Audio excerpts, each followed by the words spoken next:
તો વિદ્યાર્થીઓ આપણે લાસ્ટની અંદર જે સમઘટકતા જે છે તેનો અભ્યાસ કરતા હતા અને એને આધારિત મેં તમને 9.3 જે છે લખાણ સંબંધિત પ્રશ્ન તે તમને મેં હોમવર્કની અંદર છે તે આપ્યું હતું કે કયા કયા સંકીર્ણો છે તે તમે ટૂંકમાં હોમવર્કમાં કર્યું છે. હું છતાં ખાલી જસ્ટ કહી દઉં છું ફટાફટ કે પહેલું છે કે CrH2O2C2O4 ટ્વાઇસ. એટલે આ એ બે પ્રકારની અષ્ટફલકીય સંકીર્ણ છે. એટલે એક તો એ શિષ્ટ ટ્રાન્સ સમઘટકતા દર્શાવશે અને એ પૈકીનો જે આપણો ટ્રાન્સ હશે તે ટ્રાન્સ છે તે પ્રકાશ સમઘટકતા નહીં દર્શાવે, પણ જે શિષ્ટ સમઘટક આપણો જે છે તે શિષ્ટ સમઘટક છે તે પ્રકાશ સમઘટકતા દર્શાવે છે. બરાબર, આ એક વસ્તુ તમે જોઈ હશે અને જાતે કરવાનો પ્રયત્ન કર્યો જ હશે. બીજું તમને હતું COEN થ્રાઇસ Cl3. તો EN થ્રાઇસ એટલે દ્વિદંતીય લિગેન્ડ 3 છે, એટલે સમાન પ્રકારના લિગેન્ડ છે, એટલે એમાં શિષ્ટ ટ્રાન્સ નહીં જોવા મળે. માત્ર ને માત્ર એમાં કયું જોવા મળશે તો કે પ્રકાશ સમઘટકતા જોવા મળશે, જેની આપણે આગળ ચર્ચા ઓલરેડી કરી દીધી છે. ત્રીજું છે તેમાં NO2 અને NO3 એ બંને એકબીજાથી શું થશે તો કે રિપ્લેસ કરી શકાશે. એટલે લિગેન્ડ છે તે આપણો પ્રત્યાયનમાં રૂપાંતરિત થશે અને પ્રત્યાયન છે તે લિગેન્ડમાં. એટલે એને આપણે શું કહીશું તો કે આયનીકરણ સમઘટકતા જે છે તે આયનીકરણ સમઘટકતા તરીકે પણ આપણે એને ઓળખી શકીએ છીએ. એટલે એ દર્શાવે છે. જ્યારે ચોથું જે આપણું છે PTNH3H2OCl2. 4 લિગેન્ડ છે, 4 પૈકીના 2 છે તે સમાન છે, 2 અલગ અલગ પ્રકારના છે. તો અહીંયા આપણને એક જ શક્યતા રહે, સમતલીય ચોરસ રચના હશે તેની, અને તે છે તે આપણને શિષ્ટ ટ્રાન્સ સમઘટકતા જે છે તે શિષ્ટ ટ્રાન્સ સમઘટકતા છે તે દર્શાવે છે. ત્યાર પછી આપણો જે 9.4 છે તે 9.4 સમજવાનો પ્રયત્ન આપણે અહીંયા કરીએ. તો 9.4 ની અંદર આપણને એવું કહેવામાં આવ્યું છે કે આપણે CO NH3 Cl SO4 અને બીજું કયું આપ્યું છે તો કે CO NH3 SO4 Cl. તો તમે આ બેના બંધારણ ઉપરથી જ આપણે ખ્યાલ આવી જ જાય છે કે આ છે તે આપણને કેવી તો કે આયનીકરણ સમઘટકતા જે છે તે આયનીકરણ સમઘટકતા છે તે દર્શાવે છે.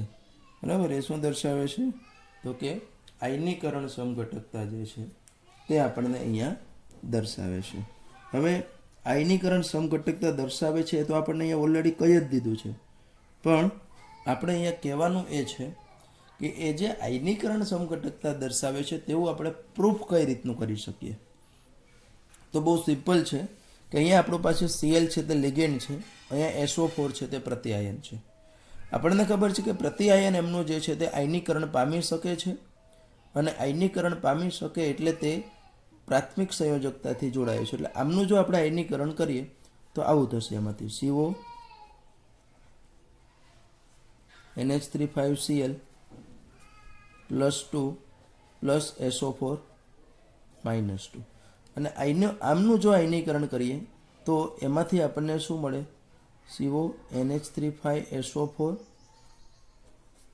પ્લસ અને શું મળે બીજું Cl- મળે છે.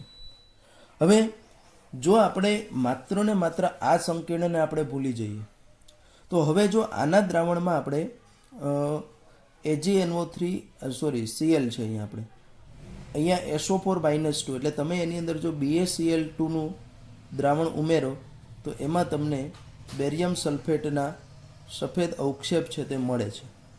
બરાબર, હવે એની અંદર જો આટલું જ હોય, બરાબર, આને અત્યારે ભૂલી જઈએ આપણે, એ સમઘટકતા દર્શાવે છે તેવું આપણે અત્યારે નેગ્લેક્ટ કરી દઈએ છીએ. તો આની અંદર આપણે જે રીતનું કીધું છે કે ભાઈ એમાં BaCl2 ઉમેરતા બેરિયમ સલ્ફેટના જે સફેદ અવક્ષેપ આવે છે તે સફેદ અવક્ષેપ જે આપણને મળે છે તે બરાબર છે, કેમ કે સલ્ફેટ આપણો છે તે કેવો છે તો કે પ્રાથમિક સંયોજકતાથી જોડાયેલો છે અને આયનીકરણ પામી શકે તેવું છે. પણ હવે આ ભૂલી જઈએ છીએ આપણે. હવે આમાં જો AgNO3 નાખવામાં આવે તો AgClના સફેદ અવક્ષેપ મળતા હોવા જોઈએ નહીં. કેમ કે અહીંયા આપણો જે ક્લોરીન છે તે તે કેવો છે તો કે લિગેન્ડ તરીકે છે. એટલે કે તે ધાતુની દ્વિતીયક સંયોજકતા જે છે તે દ્વિતીયક સંયોજકતાથી છે તે અહીંયા જોડાયેલું છે. અને તે દ્વિતીયક સંયોજકતાથી જોડાયેલું છે એટલે એમના માટે આપણે સ્પષ્ટપણે કહી શકીએ કે તે આયનીકરણ પામી શકશે નહીં અને AgNO3 સાથે સફેદ અવક્ષેપ આપી શકે નહીં. પરંતુ જ્યારે આ જ સંકીર્ણના જલીય દ્રાવણમાં પણ જો AgNO3નું દ્રાવણ નાખવામાં આવે, જલીય દ્રાવણ અહીંયા બંનેનું છે, તો AgNO3નું નાખતા દ્રાવણ AgClના પણ આપણને સફેદ અવક્ષેપ છે તે મળે છે. બરાબર. AgClના સફેદ અવક્ષેપ મળે છે ત્યાં, એટલે ટૂંકમાં BaCl2 નાખતા પણ સફેદ અવક્ષેપ મળે, તે આ સલ્ફેટની હાજરી સૂચવે છે. અને AgNO3 નાખતા પણ સફેદ અવક્ષેપ મળે છે, જે આપણને આ Cl જે છે તે Cl આપણો છે તેની હાજરી અહીંયા સૂચવે છે. ઇટ મીન્સ કે અહીંયા આપણને આની અંદર જો આયનીકરણ સમઘટકતા શક્ય હોય અથવા તો એ સમઘટકતા જે છે તે જો આની અંદર આવેલી હોય તો અને માત્ર તો એટલે જ આપણે ફરજિયાતપણે એમને કહી શકીએ છીએ કે એ સમઘટકતા હોય તો જ અહીંયા Cl પણ પ્રત્યાયન તરીકે હોય અને SO4-2 છે તે પણ પ્રત્યાયન. અને સિમ્પલ કેવું હોય તો તે BaCl2 અને AgCl બંનેના દ્રાવણ સાથે સફેદ અવક્ષેપ આપે છે. એ Cl- અને SO4-2 બંનેની હાજરી દર્શાવે છે અને તે આયનીકરણ સમઘટકતા હોય તો જ શક્ય બને છે. હવે આપણે આ સમઘટકતાનો પાર્ટ છે તે પૂરો કરીએ છીએ. આગળ આપણે જઈએ છીએ તે એટલે કે સવર્ગ સંયોજનોમાં બંધન.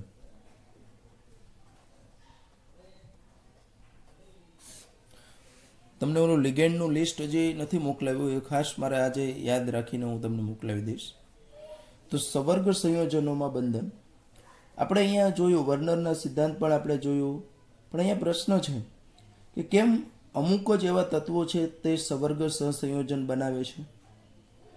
શા માટે? તે દિશાકીય ગુણધર્મ એટલે કે લિગેન્ડ છે તે ધાતુ આયન સાથે જોડાઈ ગયું છે, ત્યાર પછી તેની ચોક્કસ પ્રકારની ગોઠવણી છે એટલે કે તે દિશાકીય ગુણધર્મ શા માટે ધરાવે છે? આ બીજો પ્રશ્ન આવીને ઊભો છે.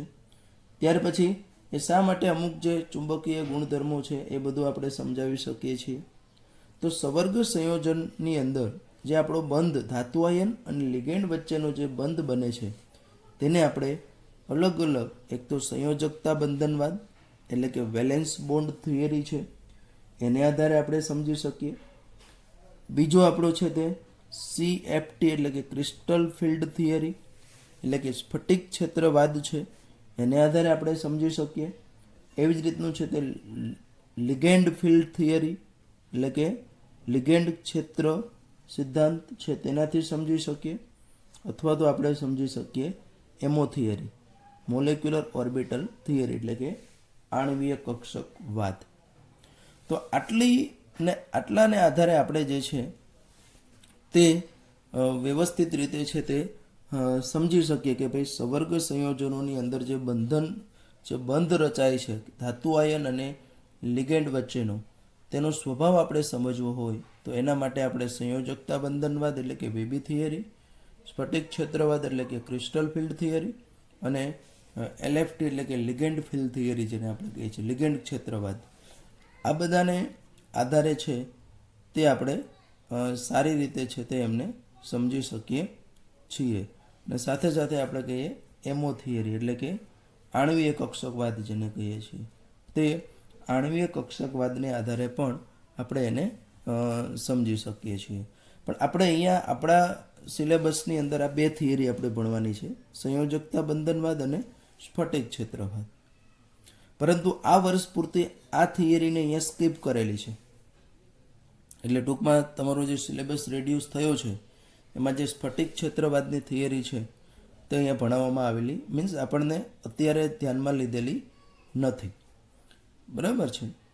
એટલે આપણે એને અત્યારે સ્કીપ કરીશું. એટલે આપણે માત્ર 4 પૈકીની હવે અત્યારે આપણે કઈ ભણવાની રહેશે?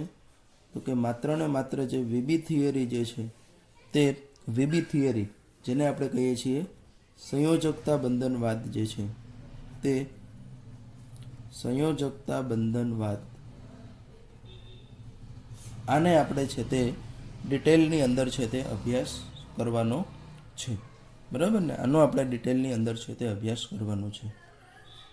હવે સંયોજકતા બંધનવાદ આમ તો તમે આગળ ભણી જ ગયા છો. જ્યારે રાસાયણિક બંધન, કેમિકલ બોન્ડિંગ જે તમે ભણ્યા હશો, તે કેમિકલ બોન્ડિંગની અંદર આ આખો જે થિયરી છે, આ આખો સિદ્ધાંત જે છે તે તમે સારી રીતે ભણી ગયા છો. એટલે હવે આપણે આમ જોવા જઈએ તો સંયોજકતા બંધનવાદ એટલે આખું તમને ખબર છે કે સંકરણને આધારે છે તે આપણે સમજવાનું છે.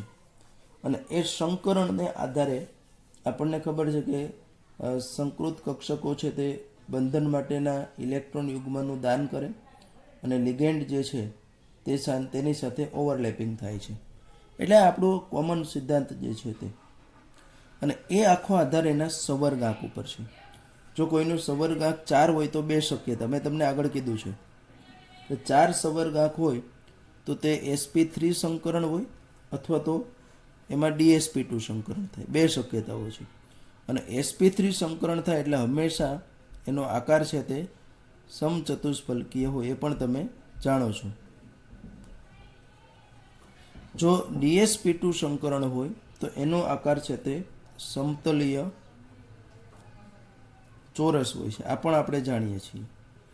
જો એમાં 5 કોઈનો છે તે સંવર્ગાંક હોય તો એનું સંકરણ એ પણ આપણે ભણી ગયા છીએ કે sp3d થાય છે. અને sp3 હોય એટલે એનો આકાર છે તે ત્રિકોણીય દ્વિપિરામિડલ. આપણે આમાં PCl5 નું ઉદાહરણ લઈએ છીએ. બરાબર છે? પછી જો 6 હોય તો સંકરણમાં 2 શક્યતાઓ છે. કાં તો તે sp3d2 સંકરણ દર્શાવે અથવા તો તે d2sp3 સંકરણ દર્શાવશે. બરાબર? બંને શક્યતાઓ છે એની અંદર છે તે આ બંને પ્રોબેબિલિટી છે. 6 સંવર્ગાંક હોય તો sp3d2 સંકરણ અથવા તો d2sp3. પણ આ બંને સંકરણ હોય તો આપણા જે સંકીર્ણ છે તે સંકીર્ણનો આકાર તો હંમેશા કેવો હશે? તો કે સંકીર્ણનો જે આકાર છે તે હંમેશા અષ્ટફલકીય છે તે જ જોવા મળે છે. બરાબર છે? એનો આકાર જે છે તે હંમેશા અષ્ટફલકીય છે તે જ જોવા મળે છે. તો આ રીતનું આપણે અહીંયા સ્પષ્ટપણે એવું આપણે કહી શકીએ છીએ કે આમની અંદર છે તે બંને પ્રકારનું રચના, એટલે કે એની અંદર છે તે સંયોજકતા બંધનવાદને આધારે આપણે એમાં જે જુદા જુદા સંવર્ગાંક મુજબ એનું સંકરણ કયું થાય, એ મુજબ એનો આકાર કયો હોય, તેને આપણે છે તે વ્યવસ્થિત રીતે ડિટેલની અંદર છે તે સમજવાનો છે તે અહીંયા પ્રયત્ન કરવાનો છે. ખૂબ જ સરળ છે. થોડું એવું આપણે અહીંયા સમજી લઈએ ને એટલે સરળ છે, સાથે સાથે ઇન્ટરેસ્ટિંગ પણ છે. હવે હું અહીંયા થોડું 2 વસ્તુને પેરેલલ મારે સમજાવી છે. ધારો કે અહીંયા આપણને એક સંકીર્ણ જે આપ્યો છે તે આપણો સંકીર્ણ છે CONH3 6+3 CONH3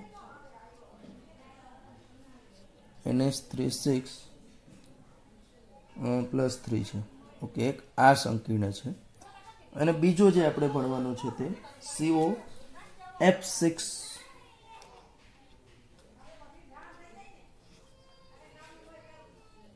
-3. બરાબર? અહીંયા થોડુંક આપણને જગ્યા ઓછી પડશે, પણ છતાંય ચાલો હું એડજસ્ટ કરી દઈશ. આ બંનેને આપણે છે તે વ્યવસ્થિત રીતે સમજવાનો પ્રયત્ન છે તે કરવાનો છે.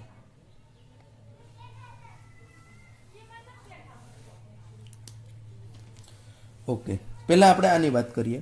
તો આમાં તમે જુઓ કે આપણો મધ્યસ્થ પરમાણુ કોબાલ્ટ છે. કોબાલ્ટ માટેનો પરમાણુ ક્રમાંક Z = 27 થશે. તો એ મુજબ એની ઇલેક્ટ્રોન રચનાની વાત કરીએ તો આર્ગન 4s2 3d7 થશે. આ તો તમે સારી રીતે જાણો છો. પણ આપણી પાસે અહીંયા કોબાલ્ટ છે તે કયા સ્વરૂપે છે? તો કે કોબાલ્ટ +3 સ્વરૂપે છે. તો કોબાલ્ટ +3 સ્વરૂપે હોય એટલે હવે એમાંથી 3 ઇલેક્ટ્રોન આપણે ઓછા કરીશું એનો ઓક્સિડેશન આંક મુજબ. એટલે શું થશે? તો કે 4s0 3d6 જોવા મળશે. બરાબર છે. એની અંદર શું જોવા મળશે? તો કે 4x0 3d6 આપણું જે છે તે જોવા મળશે. બરાબર છે.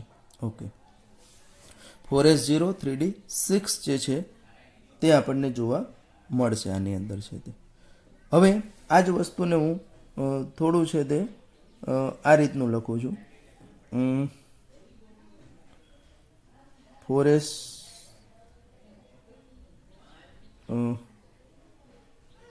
અહીંયા લખું છું આ d6 1 2 4 5 4s અને આ છે તે આપણી 4p થશે. હવે એની અંદર જે ઇલેક્ટ્રોન છે તે 3d6 એટલે આ 1 2 3 4 5 અને આ 6. એટલે અત્યારે આપણે આમાં શું થયું? તો કે 3d6 4s0 4p0 થશે.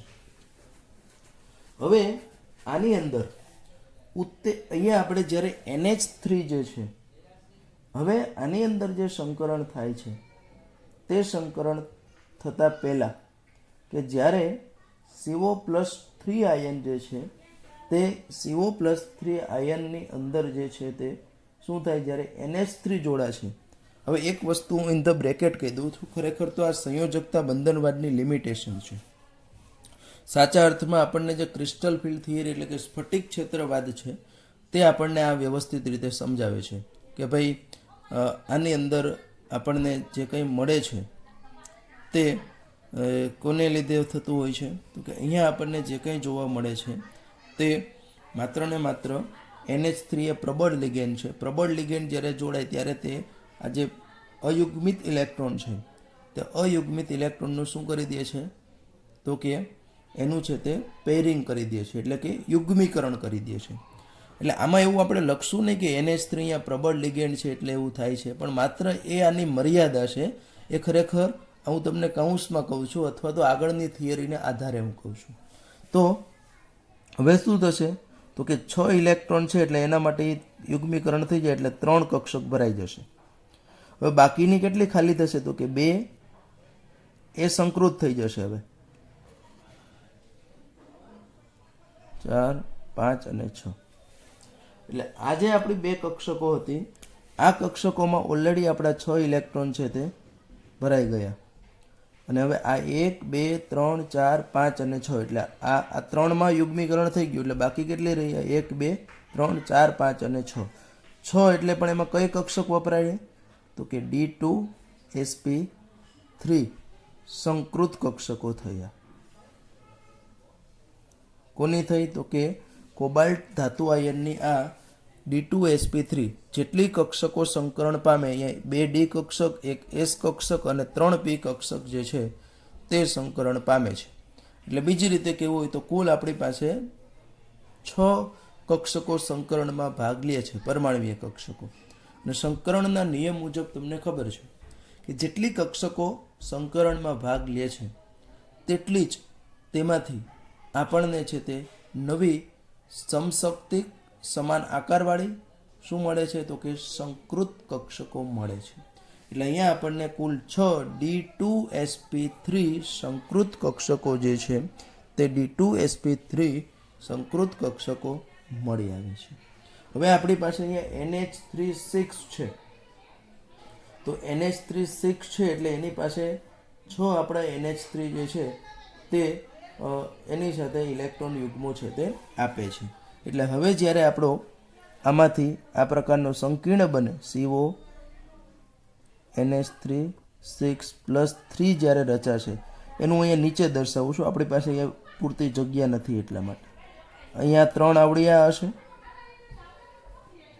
અને આ આપણી જે છે તે 6 કક્ષકો છે, 1 2 3 4 ને 2 6 કક્ષકો છે તે. તો ઓલરેડી આપણે કીધું કે આમાં તો છે તે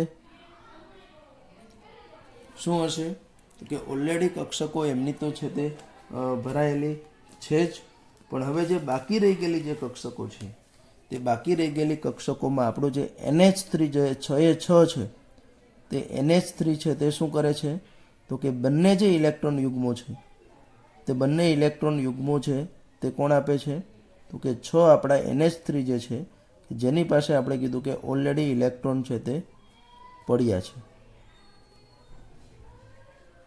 તે આમને છે તે ઇલેક્ટ્રોન યુગ્મનું દાન કરે છે. એટલે NH3 નો રોલ અહીંયા તમે જાણો છો કે કેવો છે તો કે લિગેન્ડ તરીકેનો રોલ છે. એટલે અહીંયા આપણે એક બે વસ્તુ કહી શકીએ કે અહીંયા છે તે આનું જે સંકરણ છે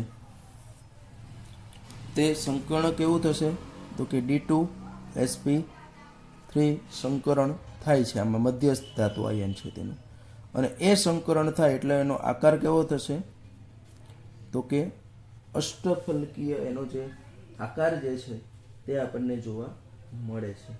હવે અહીંયા એક બીજું સાથે સાથે આપણે કહી દેવાનું છે, આ સંકીર્ણ છે તે આપણો કેવો છે, એટલે કે અનુચુંબકીય છે કે પ્રતિચુંબકીય તે પણ આપણે જોવાનું છે. તો હવે આકાર હું અહીંયા નથી દોરતો, અષ્ટફલકી કેવો એ તમને ખ્યાલ છે એટલે મારે જગ્યા વધારે નથી એટલા માટે. તો અહીંયા તમે જોઈ શકો કે અહીંયા રહેલા બધા જ ઇલેક્ટ્રોન જે છે તે યુગ્મિત છે. આ તો યુગ્મિત જ રહેવાના છે, આ તો ઇલેક્ટ્રોનનો યુગ્મ જ છે.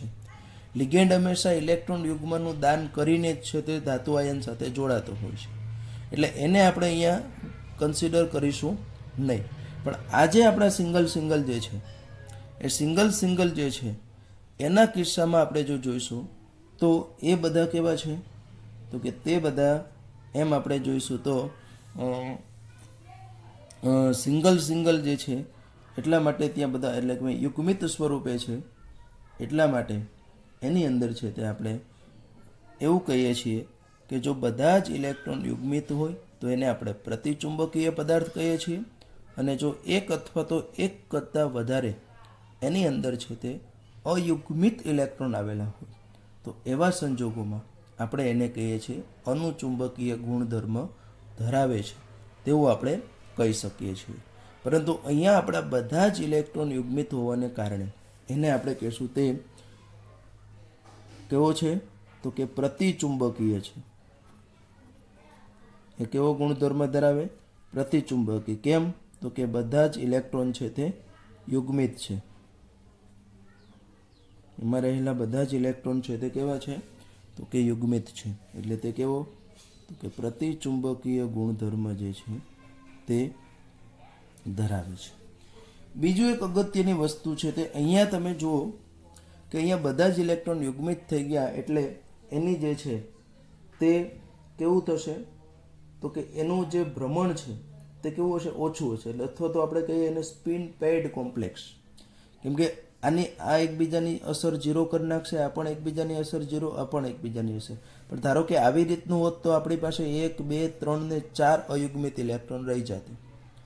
એક અયુગ્મિત ઇલેક્ટ્રોનની +1/2 હોય તો આની +1/2 વત્તા +1/2 વત્તા +1/2 વત્તા +1/2 એટલે 4/2 એટલે આખી એની 2 એની સ્પિન જોવા મળશે આપણને 2. પણ અહીંયા કેવી થઈ ગઈ આ 0 થઈ જશે, આની પણ 0 આની પણ 0, એટલે આપણે એને કહી શકીએ કે આ કેવું છે તો કે નીચું ભ્રમણ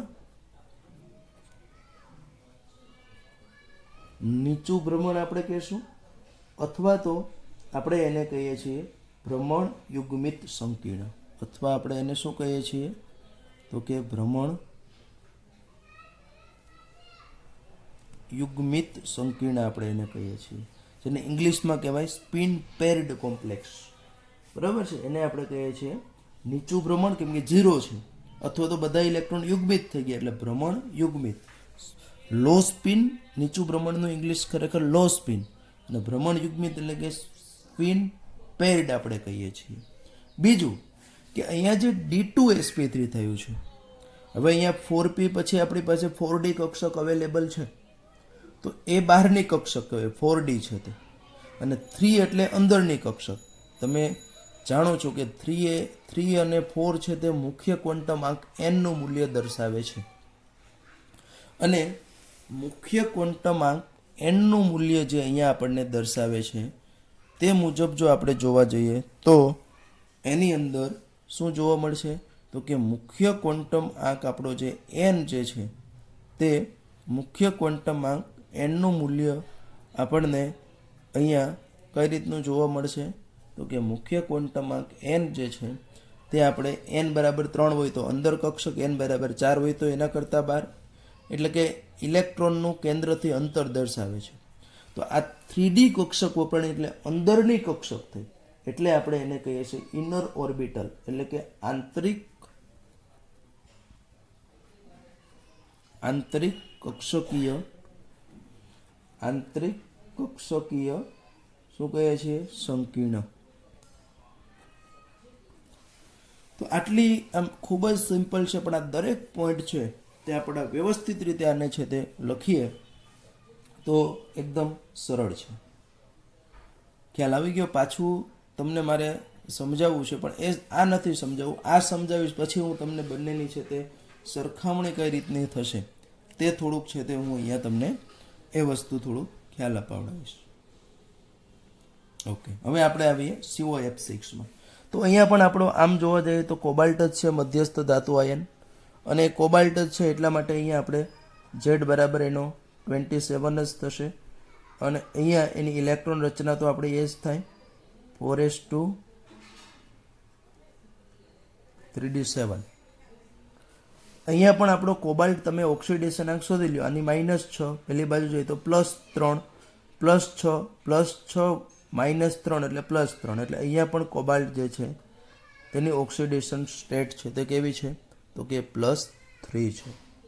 અને +3 ઓક્સિડેશન સ્ટેટ છે એટલે એમાં આપણને છે તે આ આર્ગન, અને ત્યાર પછી આપણું શું આવશે તો કે 4s0 3d6, બરાબર છે. એની અંદર આપણું થશે 4s0 3d6. હવે આ વસ્તુને હું જ્યારે લખીશ તો આ 3d6 2 3 5 4s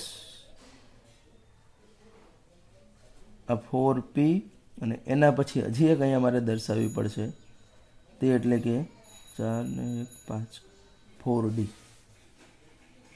એટલે આમાં તમે જો હું લખીશ તો અહીંયા આપણું ઇલેક્ટ્રોનની જે ગોઠવણીની વાત કરું છું પર્ટિક્યુલરલી, તો કેવી થશે તો કે આપણી પાસે અહીંયા 3d6 છે એટલે 1 2 3 4 5 અને આ છે તે 6. એટલે અહીંયા રહેશે તો આપણું આ જ શું તો કે આ 3d6,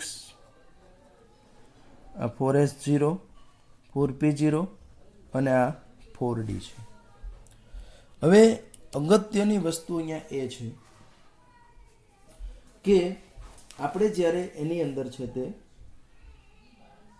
જ્યારે સંકીર્ણ બનશે ત્યારે અહીંયા આપણું લિગેન્ડ છે તે F છે.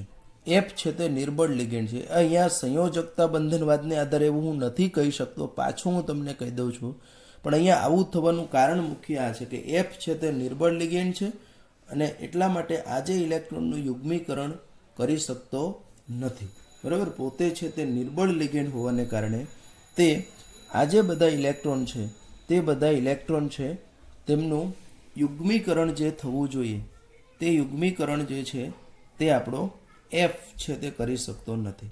એટલે હવે આપણી પાસે તો અહીંયા F6 છે, એટલે કક્ષકો તો આપણે 6 જ જોશે, પણ એ 6 જોશે એમાંથી આપણે જે અંદરની જે આ 3D કક્ષક જે છે તે તો અવેલેબલ નથી. એટલે હવે ક્યાં જશે તો કે 6 જોઈએ છે તો આ 1 2 3 4 5 અને 6. તો આ રીતની 6 કક્ષકો જે છે તે આ રીતની 6 કક્ષકો થશે. એટલે આની અંદર આપણને આ રીતનું જોવા મળશે. આજે આપણી ઓલરેડી 3d6 હતી એ એમ જ રહેશે. પછી કેટલી તો કે 6 કક્ષકો છે તે આ આપણને 1 2 3 4 5 અને 6. હવે આ બે વપરાઈ ગઈ, હવે કેટલી વધી છે તો કે 3 એમ જ ખાલી રહેશે આ. હવે ઇલેક્ટ્રોનની જો ગોઠવણી દર્શાવું તો આમાં તો ઓલરેડી આપણા 6 ઇલેક્ટ્રોન છે જ. અહીંયા કોઈ યુગ્મીકરણ થયું નથી. જે રીતના હતા તે જ રીતના આપણા 6 ઇલેક્ટ્રોન છે. એટલે આ શું થયું આપણું, તો કે આ 3d6 અને આ આપણી પાસે આપણે આગળ ભણ્યા છીએ કે જેટલી પરમાણવીય કક્ષકો જે છે, જેટલી પરમાણવીય કક્ષકો છે, એટલે કે જેટલી પરમાણવીય કક્ષકો શું કરતી હોય તો કે એની અંદર જે છે તે સંકરણ પામે છે તેટલી જ નવી આપણને સંકૃત કક્ષકો મળે છે, જેનો આકાર સરખો હોય, જેની શક્તિ પણ સરખી હોય છે. તો અહીંયા આપણી પાસે આ 1 2 3 4 5 અને 6 છે. તો આપણને એમાંથી 1 2 3 4 5 અને 6 મળી. પણ એ કઈ બની તો કે sp3d2 સંકૃત કક્ષકો જે છે તે અહીંયા આપણને મળી છે. બરાબર ને? આ સંકૃત કક્ષકો આપણને મળી. જ્યારે આ 4d છે તે તો કેવી હશે તો કે આ 4d છે તે માત્ર ને માત્ર છે તે એમ્પ્ટી હશે. એટલે કે તે કેવી હશે તો કે ખાલી હશે. તો હવે આપણે સંકીર્ણ બનાવવું છે COF6. હવે આપણે અહીંયા COF6 -3 સંકીર્ણ બનાવીએ. તો પાછી આપણી આજે છે એ તો એઝ ઇટ ઇઝ 3d6 હું લખીશ, કેમ કે એનો ક્યાંય બીજે રોલ જ નથી. 6 હવે આ ન લખું તો ચાલશે, 4d વાળી છે તે, પણ આ મારે લખવી પડશે. અહીંયા છે તે 6 કક્ષ 3 4 ને 2 6. તો આ તો આપણી 3d6 જ હતી.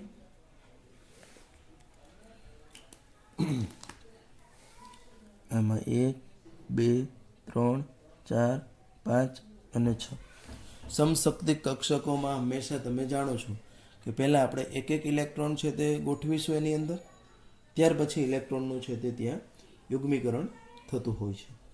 હવે આની અંદર જે છે તે એની અંદર આપણે હવે ફ્લોરિન છે. દરેક ફ્લોરિન છે તે એક એક ઇલેક્ટ્રોન યુગ્મનું દાન આપશે. 6 છે તે F માઇનસ, આ F માઇનસ, આ છે તે F minus, F minus, F minus, આ છે તે F માઇનસ. એટલે થઈ ગયું CO 1 2 3 4 5 અને 6. અને એ જે આપણી sp3d2 સંકરણ થાય છે.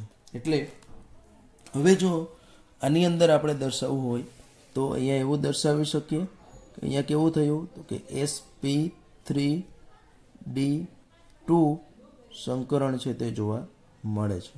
હવે sp3d2 સંકરણ હોય તો પણ આપણે આગળ ભણ્યા છીએ કે એનો આકાર તો કેવો હોવાનો છે તો કે અષ્ટફલકીય છે. બરાબર છે? એનો આકાર જે છે તે આકાર આપણને કેવો મળે છે તો કે અષ્ટફલકીય આકાર જે છે તે અહીંયા આપણને જોવા મળે છે. હવે આ જે અષ્ટફલકીય આકાર આપણને જે જોવા મળે છે તેની અંદર ખાસ કરીને જો આપણે જોવું હોય તો અષ્ટફલકીય આકારની અંદર હવે અહીંયા તમે જોઈ શકો, ખાસ હું તમને કહી દઉં છું કે અહીંયા આપણી પાસે બધા જ ઇલેક્ટ્રોન યુગ્મિત હતા, પણ અહીંયા તમે જુઓ 1 2 3 અને 4 ઇલેક્ટ્રોન એવા છે કે જે કેવા સ્વરૂપે છે તો કે અયુગ્મિત સ્વરૂપે છે.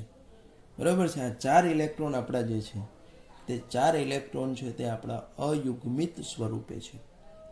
એટલે કે એ અયુગ્મિત ઇલેક્ટ્રોન જો એક અથવા તો એક કરતાં વધારે હોય તો તે કેવો ચુંબકીય ગુણધર્મ ધરાવે છે તો કે અનુચુંબકીય ગુણધર્મ ધરાવે છે. બરાબર છે?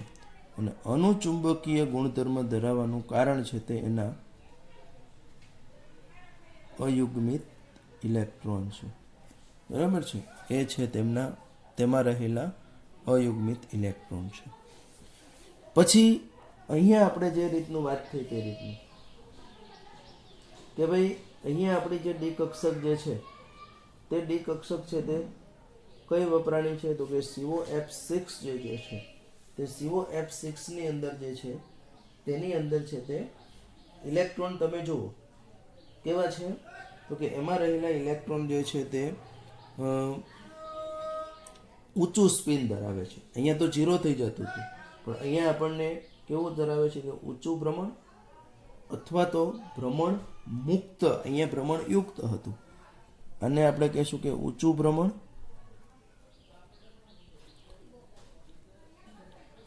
અથવા આપણે એને શું કરશું તો કે ભ્રમણ મુક્ત સંકીર્ણ કહેશું. બરાબર છે. અને આપણે કહેશું કેવું હતું કે ઊંચું ભ્રમણ અથવા તો ભ્રમણ મુક્ત, કેમ કે સ્પ્રી ફિન્ડ ઇંગ્લિશમાં બહુ સરસ વર્ડ છે. હાઈ સ્પિન અથવા તો સ્પિન ફ્રી. આ સ્પિન પેઇડ હતો, આ કેવો છે તો કે સ્પિન ફ્રી કોમ્પ્લેક્સ છે તે આપણને જોવા મળે છે. એટલે કે અહીંયા જે આપણને સંકીર્ણ મળશે તે કેવો મળશે તો કે ભ્રમણ મુક્ત સંકીર્ણ જોવા મળે છે. બરાબર છે. અહીંયા આપણને જોવા મળે છે તો કેવો મળે છે તો કે ભ્રમણ મુક્ત સંકીર્ણ જે છે તે ભ્રમણ મુક્ત સંકીર્ણ આપણને જોવા મળે છે. હવે જે મારે કહેવું છે આની અંદર તમને બીજું કે અહીંયા તમારી જે અંદરની ડી કક્ષક હતી, 3D કક્ષક હતી, એ તો સંકીર્ણમાં અથવા તો આપણે કહી શકીએ કે સંકરણની અંદર છે તે ભાગ લેતી નથી. અહીંયા જે આપણી હતી તે અંદરની ડી કક્ષક હતી, અને અંદરની આ ડી કક્ષક છે એટલે આ અંદરની ડી કક્ષક છે તે સંકરણમાં ભાગ લેતી નથી. અને એ સંકરણમાં ભાગ લેતી નથી એટલે એનો અર્થ એવો થયો કે હવે સંકરણમાં કઈ ભાગ લીધી તો કે 4D કક્ષક. અને આ જે 4D કક્ષક જે છે તે 4D કક્ષકને આપણે કેવી કહીએ છીએ તો કે આ 4D કક્ષક જે છે તે આપણને શા માટે આપણે એને કહીશું તો કે 4D કક્ષક જે છે તેની અંદર ખાસ આપણે જે જોવાની વસ્તુ એ છે કે એની અંદર છે તે બહારની ડી કક્ષક વપરાણી છે, એટલે એને આપણે કહીશું બાહ્ય કક્ષકીય. આ ઇનર ઓર્બિટલ કોમ્પ્લેક્સ, આ છે તે આઉટર ઓર્બિટલ કક્ષકીય સંકીર્ણ જે છે તેને આપણે કહીશું બાહ્ય કક્ષકીય સંકીર્ણ જે છે તે બાહ્ય કક્ષકીય સંકીર્ણ તરીકે ઓળખીશું. તો આ થઈ ગઈ બંનેની કમ્પેરેટિવલી. તમને આમાંથી જુદા જુદા પ્રકારના પ્રશ્નો પૂછાય, આમાંથી કોઈ MCQs પણ પૂછાય અથવા તો આવી રીતનું આની સરખામણી પૂછાય કે ભાઈ CONH3 નું બંધારણ. આ પ્રશ્ન જોજો અલગ અલગ કેટલા પ્રકારના પૂછાય તે કે CONH3 નું બંધારણ સંયોજકતા બંધનવાદને આધારે સમજાવો. તો આટલું માત્ર, એટલે મીન્સ વ્યવસ્થિત લખવાનું છે. હું ખાલી પોઈન્ટ્સ મેં લખ્યા છે. અહીંયા તમારે આવું નથી લખી દેવાનું. અહીંયા આખી વાક્ય રચના બુકની અંદર જેમ આપી છે તે રીતની સ્પષ્ટ છે તે લખવાની છે. બરાબર. અહીંયા આખી સ્પષ્ટ જે એની વાક્ય રચનાઓ છે તે વાક્ય રચનાઓ તમારે લખવાની છે. અહીંયા પણ છે તે. એટલે પહેલો પ્રશ્ન કે ભાઈ CONH3 નું બંધારણ એનું સંયોજકતા બંધનવાદને આધારે સમજાવો. તો આટલું આવશે. પછી એવું આમાંથી કોઈ પેટા પૂછાય કે ભાઈ CONH3 એ નીચું ભ્રમણ અથવા તો ભ્રમણ મુક્ત સંકીર્ણ છે તે સમજાવો. આ જ આવે બધું. આંતરકક્ષીય સંકીર્ણ છે તે સમજાવો. આ જ આવશે બધું. બીજો પ્રકારનો કયો પ્રશ્ન આવી શકે આની અંદર છે તે તો કે ભાઈ COF6-3 નું બંધારણ સંયોજકતા બંધનવાદને આધારે સમજાવો. તો આપણે એની અંદર છે તે આ જ વસ્તુ સમજાવવાની છે. COF6-3 છે એનું બંધારણ આને આધારે સમજાવો. તો પણ આપણે આ જ સમજાવવાનું છે. આ બીજો પ્રશ્ન કે ત્રીજો પ્રશ્ન જે છે તે, અથવા તો એમ કે સમજાવો કે COF6 એ બાહ્ય કક્ષકીય સંકીર્ણ છે. તો પણ આ જ આવે. સમજાવો COF6-3 છે તે અનુચુંબકીય ગુણધર્મ ધરાવે છે. તો પણ આ જ આવે. સમજાવો કે COF6-3 છે તે ઊંચું ભ્રમણ અથવા તો ભ્રમણ મુક્ત સંકીર્ણ છે. તો પણ આ જ આવશે. ખ્યાલ આવી ગયો. આ બધા ઇન્ડિવિજ્યુઅલ પ્રશ્નની મેં વાત કરી. હવે તમને મિક્સ પ્રશ્ન કઈ રીતનો પૂછાય તે હું કહી દઉં. તો મિક્સ પ્રશ્ન એવો પૂછાય, સમજાવો કે CONH3+3 અને COF6-3 બંને અષ્ટફલકીય રચના ધરાવતા હોવા છતાં આ છે તે નીચું ભ્રમણ છે, આ છે તે ઊંચું ભ્રમણ છે, આવું પૂછે. અથવા તો આ બંને અષ્ટફલકીય સંકીર્ણ હોવા છતાં આમાં છે તે D2sp3 સંકરણ થાય છે, આમાં છે તે sp3d2 સંકરણ થાય. તો આ કમ્પેરેટિવલી આપણે સમજાવવાનું છે. બંનેની અષ્ટફલકીય રચના હોવા છતાં આ છે તે આંતરકક્ષકીય સંકીર્ણ છે, જ્યારે આ છે તે આપણો બાહ્ય કક્ષકીય સંકીર્ણ છે. તે સમજાવવું તો પણ આપણે આ બંનેની સરખામણી કરવાની છે. સરખામણી કઈ રીતની થાય પાછું તમને સમજાવી દઉં કે આ બે સ્ટેપ તો કોમન, પહેલા 3 તો આવશે. કેમ કે બંનેમાં આપણી જે મધ્યસ્થ ધાતુ આયન છે તે મધ્યસ્થ ધાતુ આયન છે તે કઈ છે તો કે એની અંદર કોબાલ્ટ છે, બરાબર છે. આની અંદર છે તે કોબાલ્ટ છે, મધ્યસ્થ ધાતુ આયન છે તે. એટલે ઇલેક્ટ્રોન રચના તો બંનેની સમાન હશે. ઇવન એની અંદર એનો ઓક્સિડેશન આંક અહીંયા પણ +3, અહીંયા પણ +3 છે, એટલે એ પણ સિમિલર લેવલ રહેવાનું છે. વાત આખી અહીંથી બદલાય છે કે અહીંયા મેં કીધું કે NH3 પ્રબળ લિગેન્ડ છે, લખતા નથી પણ આ સમજવા માટે. એટલે આમાં રહેલા 6 ઇલેક્ટ્રોનનું યુગ્મીકરણ થાય છે અને તે 6 ઇલેક્ટ્રોનનું યુગ્મીકરણ થઈ જાય એટલે બે ડી કક્ષક જે છે તે 2 ડી કક્ષક છે તે ખાલી થાય છે. અને ખાલી થાય છે એટલે હવે એની અંદર છે તે D2sp3 સંકરણ થયું. જ્યારે અહીંયા આપણો F છે તે નિર્બળ લિગેન્ડ હોવાને કારણે અહીંયા એનું છે તે યુગ્મીકરણ થતું નથી. એટલે હવે આ ડી કક્ષક ખાલી નથી, એટલે એની અંદર બહારની ડી કક્ષક વપરાય છે 4D અને એની અંદર છે તે sp3d2 સંકરણ થાય છે. પછી આ તો હવે ઇલેક્ટ્રોન તો 6 આમાં sp3d2 માં ગોઠવા છે, સોરી D2sp3 માં અહીંયા ઇલેક્ટ્રોન ગોઠવા છે. અહીંયા જે ઇલેક્ટ્રોન ગોઠવાય છે તે આપણા sp3d2 જે છે તે sp3d2 કક્ષક છે એની અંદર છે તે ગોઠવાશે. બંનેનો આકાર તો અષ્ટફલકીય જ હશે એટલે એ કંઈ પ્રશ્ન નથી. અહીંયા આપણે કીધું કે અહીંયા બધા જ ઇલેક્ટ્રોન છે તે યુગ્મિત છે, એટલે તે પ્રતિચુંબકીય ગુણધર્મ ધરાવે છે, એટલે એ છે. જ્યારે અહીંયા આપણી પાસે 4 ઇલેક્ટ્રોન અયુગ્મિત છે એટલા માટે તે અનુચુંબકીય ગુણધર્મ જે છે તે અનુચુંબકીય ગુણધર્મ છે તે ધરાવે છે. આ આપણું છે તે કેમ કે બધા ઇલેક્ટ્રોન યુગ્મિત થઈ ગયા એટલે એને આપણે કહીશું નીચું ભ્રમણ, અથવા તો આપણે કહીશું કે ભ્રમણ યુગ્મિત સંકીર્ણ છે. તે ભ્રમણ યુગ્મિત સંકીર્ણ છે તે છે. અહીંયા આપણે કીધું છે કે આ છે તે ઊંચું ભ્રમણ ધરાવે કેમ કે એની પાસે વધારે અયુગ્મિત ઇલેક્ટ્રોન છે. એટલે આપણે કહીશું કે એની સ્પિન મેં કીધું ને આની 0 થાય છે, આની +2 થાય છે, +1 વત્તા +1 વત્તા +1 વત્તા +1 એટલે 4/2 એટલે +2 થાય.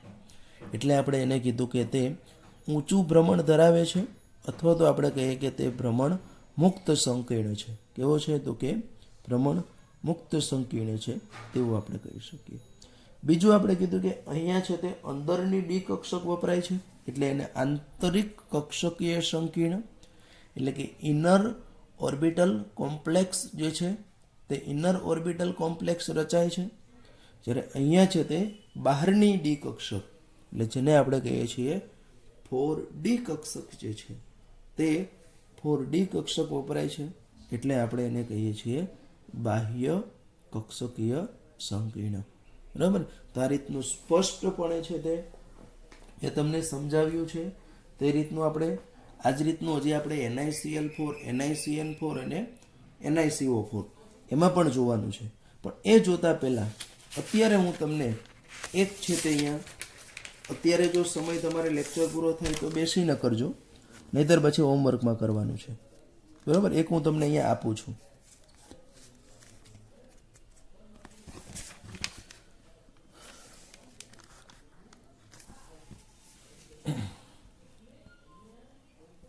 જો આ રીતનું સેમ કરવાનું છે તમારે, જે રીતના આપણે ભાગ પાડ્યા હતા એ રીતનું. અહીંયા હું લઈ લઉં છું Fe6+3 છે અને બીજું છે આપણું CN6 FeCN6 કેટલું આપણે આવશે તો કે -3. આનું આપણે જે રીતનું મેં આજે કરાવ્યું એક વસ્તુ અહીંયા કહી દઉં કે Fe માટે Z બરાબર 27 હોય 26 સોરી એટલે એની ઇલેક્ટ્રોન રચના આર્ગન 4s2 3d6 થશે. પણ અહીંયા બંને જગ્યા ઉપર આપણું Fe છે તે +3 ઓક્સિડેશન અવસ્થા ધરાવે છે અને +3 ઓક્સિડેશન અવસ્થા ધરાવશે એટલે અહીંયા આપણું આર્ગન 4s0 3d5 આપણને જોવા મળશે. બરાબર ને 4s0 3d5 આટલું તો આ બંનેમાં કોમન આવશે. આની અંદર પણ એ જ વસ્તુ આવશે, આની અંદર પણ એ જ આવવાનું છે. એટલે આટલી વસ્તુ આ બંનેમાં કોમન છે. હવે બાકીનું જેમ આપણે પહેલામાં જોયું છે આ રીતનું જેમ જોયું છે એ રીતનું આખું તમારે વ્યવસ્થિત રીતે આનું અહીંયા પૂરું કરવાનું છે. આ બંને પાર્ટની અંદર છે તે બરાબર. અત્યારે હજી હું માનું ત્યાં સુધી સમય હશે તો 10 મિનિટનો સમય હોય તો અત્યારે બેસીને જ કરી નાખજો. અધરવાઇઝ તમે ઘરે છે તે પ્રયત્ન કરજો. હોમવર્કની અંદર છે તે ખૂબ જ સરળ છે. આ આવડવું જરૂરી છે. એક વખત આ સમજાય જાય એટલે આમાં જરા પણ હું કહું છું જરા પણ છે તે મુશ્કેલ નથી. It is a very very easy. Step by step જવાનું છે. કંઈ વસ્તુ ગોખવાની નથી. ખાલી એક એનો કન્સેપ્ટ ક્લિયર. એક મેં તમને બહુ વ્યવસ્થિત રીતે ઉદાહરણ કરાવ્યું. હજી એક તમે આ જાતે કરશો એટલે પછી તમને ગમે તે આવે ને તો પણ થઈ જાય. હા, એક વસ્તુ હું કહી દઉં આમાં વધારે. H2O છે તે નિર્બળ લિગેન્ડ છે એટલે એ યુગ્મીકરણ ન કરી શકે, ન થાય. જ્યારે આ CN છે તે પ્રબળ લિગેન્ડ છે. આ લખવાનું ક્યાંય નથી, ખાલી આપણે યાદ રાખવાનું છે. પ્રબળ લિગેન્ડ છે CN- અહીંયા જે છે તે. એટલે એ એના ઇલેક્ટ્રોનનું શું કરી નાખે કે યુગ્મીકરણ છે તે કરી નાખે છે. આ યાદ રાખજો. ખ્યાલ આવી ગયો? તો આનું એક વ્યવસ્થિત રીતે તમે જાતે પ્રયત્ન કરો. હજી મારે સમચતુષ્ફલકી અને સમતલીય ચોરસ રચના છે એનું આપણે હવે પછીનું જે લેક્ચર આપણું આવશે એની અંદર છે ત્યારે આપણે એનો વિશેષ અભ્યાસ કરીશું. આટલું તમે અત્યારે બેસીને જ કમ્પ્લીટ છે તે કરજો. એટલે હવે લગભગ 1 થી 2 લેક્ચરમાં આ ચેપ્ટર પૂર્ણાવતી તરફ થિયરીનો પાર્ટ થશે. સ્વાધ્યાયમાં હજી થોડોક સમય લાગે તેવું છે, વધારે છે એટલા માટે પ્રશ્ન. ઓકે, તો અહીંયા છે તે આપણે આ પૂરું કરીએ છીએ આજનું લેક્ચર છે તે.